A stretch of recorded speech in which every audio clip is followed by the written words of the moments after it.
క్రీస్తునందు ప్రియమైనటువంటి సజీవాహిని శ్రోతలందరికీ మన ప్రభువును రక్షకుడైన యేసు క్రీస్తు నామంలో శుభములు తెలియజేస్తా ఉన్నాను. క్రీస్తుతో శ్రమానుభవములు అనే మన 40 రోజుల పాఠ్యభాగంలో 8వ అనుభవాన్ని అధ్యయనం చేద్దాం. కాగా ఒక అవయవము శ్రమపడినప్పుడు అవయవములన్నీ దానితో కూడా శ్రమపడును. ఒక అవయవము ఘనత పొందినప్పుడు అవయవములన్నీ దానితో కూడా సంతోషించును అని కొరింథీయులకు రాసినటువంటి మొదటి పత్రిక 12వ అధ్యాయము 26వ వచనంలో వ్రాయబడింది.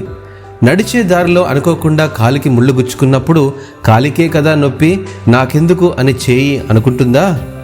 లేదు, వెనువెంటనే ఆ చెయ్యి ముళ్ళును లాగివేయడానికి ప్రయత్నించి సమస్య నుండి పరిష్కారం చేస్తుంది. భరించలేని ఆ నొప్పి కేవలం కాలికే కాదు, శరీరమంతా అనుభవించాల్సిందే కదా.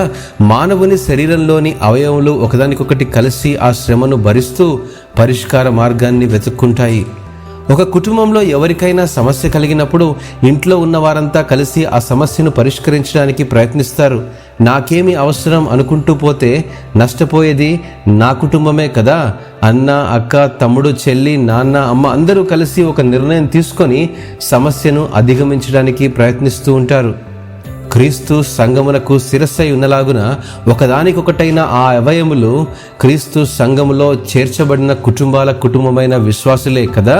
అయితే ఆ కుటుంబమైన సంఘములో ఎవరికైనా శ్రమ కలిగినప్పుడు వారి కొరకు ప్రార్థించి పరామర్శించి వారి శ్రమలలో సహాయం కలిగి ఉండడం క్రైస్తవ విశ్వాసులమైన మన కనీస బాధ్యత. ఈ భారం కలిగి ఉన్నప్పుడు సంఘం అనే శరీరంలో ఒక అవయముగా ఉన్నామనే రుజువు అవుతుంది.